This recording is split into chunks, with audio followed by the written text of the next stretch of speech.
Hey up, it's Steve from Old Yorkshire Geek, and Merry Christmas, Merry Spooky Christmas, because Christmas is a time for ghost stories. So got a bit of a news thing today about Mark Gatiss on his love of Christmas horror, M.R. James, and real life ghost stories. So let's have a read of this article. If you don't know, Mark Gatiss is a writer, actor, director, everything. He does everything. Super talented. Supposed to be a really nice fella, but he's really into his ghost stories and horror. He did a series on the BBC called The History of Horror, a 3-part series, which were really good.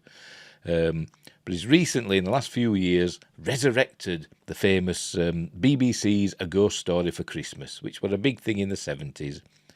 And they came back in the early aughts, but Mark Gatiss has, in the last few years, he's re-energised them with tales like The Tractate Midith and St Martin's Close and stuff like that. Really good stories and really creepy ghost stories. Not necessarily about Christmas, but, they show them at Christmas. Anyway, so that's Mark Gatiss. And he played, he's probably most famous for playing, I forgot his name. Sherlock Holmes' brother, Mycroft Holmes, in the Benedict Cumberbatch Sherlock Holmes series. Anyway, so here we go. Mark Gatiss. This is from Den of Geek. As usual, links in the description. Don't forget, like and subscribe, share the videos, drop a comment, hit the notification bell, follow me on my social medias, Facebook, Twitter, Instagram. I'm also on Rumble. I'm also on Anchor.fm, Spotify, Amazon Podcasts, Google Play Podcasts. Links in the description for most of that stuff. So there we go. Right, Mark Gatiss on his love of Christmas horror, M.R. James, and real-life ghost stories. Mark Gatiss dishes on M.R. James and why Christmas is the perfect time to tell ghost stories. And there he is, with a fetching scarf. Right, when it comes to the tradition of telling ghost stories during Christmas, Charles Dickens still reigns supreme. Well, yeah, with A Christmas Carol. With medieval scholar M.R. James in a very close second place. But in recent years, actor, writer and director Mark Gatiss has quickly earned mention alongside those two by reinvigorating the United Kingdom's heritage of holiday horror, like I've just said. By the way, I haven't read this article, so there we go. I just saw the title and thought, that's going to get read out on that Old Yorkshire Geek News Byte. Anyway, best known for his work on Doctor Who, Sherlock, Dracula. Oh, God, he did that, didn't he? Yeah. That latest Dracula series on BBC. But the first 2 episodes were brilliant, and the 3rd episode was absolute garbage. Anyway, and the comedy troupe League of Gentlemen. I did that, didn't he, as well, I think. Yeah. Is it local? Or are you local? I don't know. I didn't really watch it, to be honest. I just saw the odd one. Anyway, Gatiss has become the force behind the BBC's revival of A Ghost Story for Christmas series of television films. The original run of annuals was largely helmed by Lawrence Gordon Clark and aired from 1971 until 1978. Before returning sporadically in 2005. They did like A View from a Hill, Number 13, and probably some others I can't remember. But A View from a Hill is brilliant. I love that one. It's a bit sci-fi in a way. It's about a fella that gets some binoculars and he looks through them, and when he looks through them, he can see this abbey in all its glory. He's gone to look. There's like the ruins of the abbey, but when he looks through the binoculars, he sees it in all its glory. But then he also sees people, and he gets got by spooky things. Oh, I'm getting chills. Anyway, Gatiss made his directorial debut in 2013 with The Tractate Midith. Really good, is that?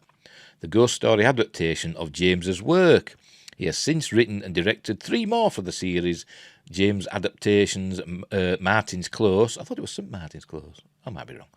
The Mezzotint, and the original story, The Dead Room, along with writing miniseries The Crooked House, 2008.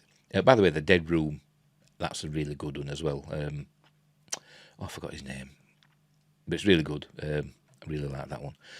And writing and directing the amazing Mr. Blunden TV film, which both aired at Christmas. And he's doing one this week. Oh, it's going to tell us here, sorry. Now he's back as a writer and director for Count Magnus, the long-awaited... the long-anticipated adaptation of James's 1904 tale.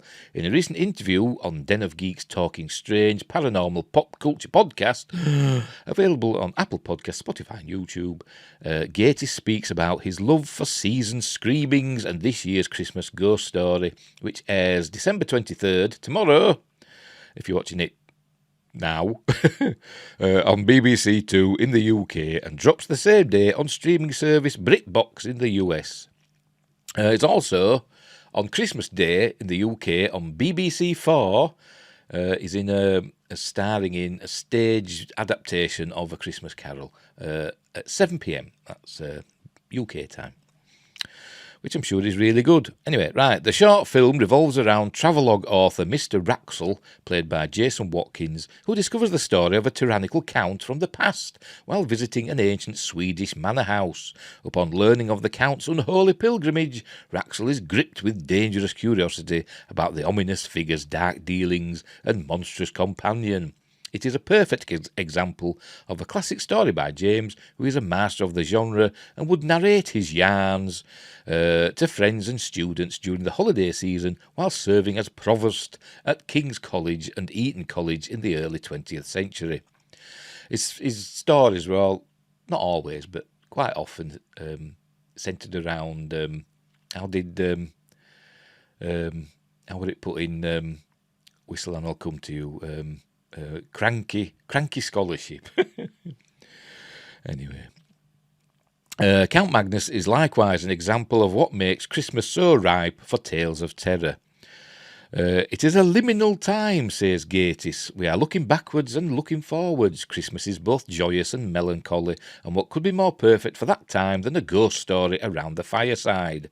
Perhaps not surprisingly, the first Christmas ghost story Gatiss recalls is the 1970 Albert Finney starring film adaptation of Dickens' 1843 blockbuster A Christmas Carol. He says it got under his skin even before he realised Dickens was responsible for the whole package, and that the whole association of Christmas and ghosts really stems from there, and from 4 distinctively different types of spook in one fell swoop.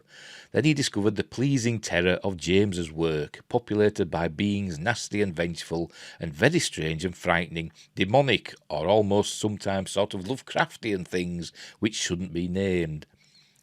Like unimaginable horrors, and unspeakable, evils. Gatiss also draws parallels between what makes James's writing so compelling and our own cultural fascination with the paranormal and telling stories about spooky things that have happened to us. But typically, only after we establish our own level of reliability or scepticism in the form of a preface. As James said, you want to start with about 30 years ago, or shortly after the war, says Gatiss. It's what he calls the haze of distance, and it's amazing how powerful that is. It just gives a little kind of bracket or parenthesis, which make it seem somehow convincing, especially if it's come from a non-believer. He adds that James would also add credibility to his characters by labelling them something like, the gentleman in question was a policeman of 30 years standing. He's solid. He's not going to talk bullshit. And then he goes, one night, and then you're off. Gatiss says the same pattern emerges where he gathers people together to share their own real-life ghost stories, which he collects. If there's enough of you, if there are sort of 8 or 10 people, just introduce the idea of it, and I bet you any money you'll get one good one which is worth thinking about. People go, oh, nothing's ever happened to me, and then they'll tell a story which happened to a friend of a friend, which is very M.R. James, and turns out to be some sort of urban myth. Then usually the quietest person will say, something happened to me once, that'd be me. By doing this, he says he has gathered some corkers over the years of really strange experiences. He says he's fascinated by the travelling phenomenon of ghosts and monsters and how these tales traverse the globe and become their own thing. So he's always been into horror. I remember in his history of horror, I mean, I've been the same now. When I was a kid, I was always into horror films and sci-fi and all that. But he did say that as a kid he would watch things like Pro Celebrity Golf, just in case Christopher Lee or somebody like that would appear. And I was the same. I'd watch stuff like that, just in case, a film star from, something that I liked would appear on it. Same with like Pro Celebrity Snooker and stuff like that. I'd watch them just in case there was somebody that, like from a horror film or a sci-fi film. But anyway, so there you go. Where were we? There's an amusing similarity. Have I just no? There's an amusing similarity between the downfall of characters in James's stories and how people act in real life and in potentially supernatural situations, according to Gatiss. He says a typical James character is a middle-aged Englishman, sort of old beyond his years, rather set in his ways, who transgresses somehow. I mean that happens in Whistle and I'll Come to You. If you watch the 1968 version. By Jonathan, I forgot his name. But it stars Michael Hordern. I've got the name of the director now. Jonathan is a doctor. I'll write it in there. It'll go in there. He plays an old, a Cambridge professor who goes on holiday and he basically finds a flute in an old grave of all places, but he finds this old flute and he plays it, which is where the Whistle and I'll Come to You comes in. And obviously then he's visited by spooky things, but he doesn't believe in things like that. And it's really good, his Whistle and I'll Come to You, the 1968 version. I watch it a lot. And you should too. Technically, it wasn't a ghost story for Christmas, I don't think.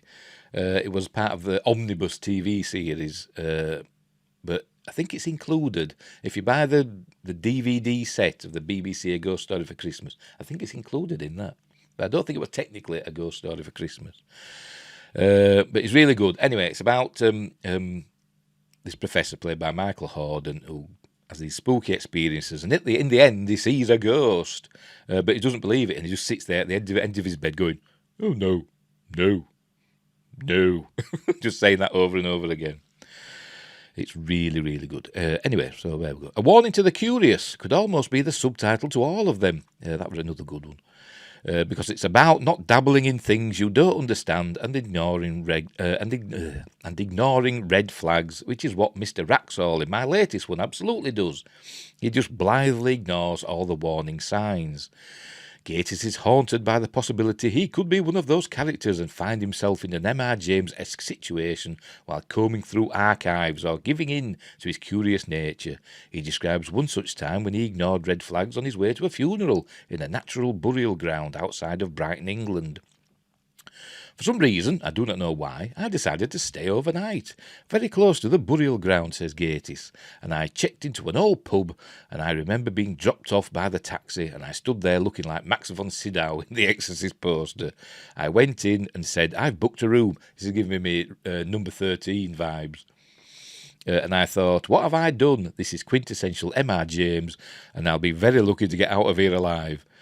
Because that happens in number 13. This fella books into a pub, and he keeps hearing noises from the room next door, and it turns out there is no room next door. It's been boarded up, and obviously there's spooky stuff going on in there. Thankfully, Gatiss emerged unscathed and has returned to bring audiences Count Magnus this holiday, and though he says it's very difficult to get Christmas ghost stories made each year, James's Casting the Runes is his holy grail, because it is the author's most ambitious piece. Made into a film in 1958, Night of the Demon. It's one of my favourite films. I did it in my Friday Night Appointment with Fear. Check it out, it's back there.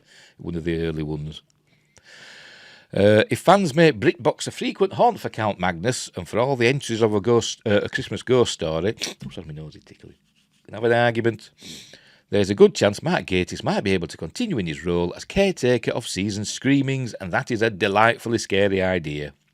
Den of Geek will have more from Gatiss and his thoughts on Count Magnus later this week. Oh, I will look out for that, because I am a big Mark Gatiss fan. I think he's really talented, and but it sometimes does go overboard a bit on the gay stuff, because he's openly gay as Mark Gatiss, and it sometimes goes a bit overboard with it, but not always. And but anyway, but I suppose you write what you know, don't you? So I'm not going to criticise him for that, even though I just did. But anyway, we'll leave it there. So that was spooky enough for you this Christmas. So anyway, thanks for watching. Wherever you are in the universe, don't have nightmares, which is what I say on my Appointment with Fear show. Look after each other. Merry Christmas. And until next time, I'll see thee.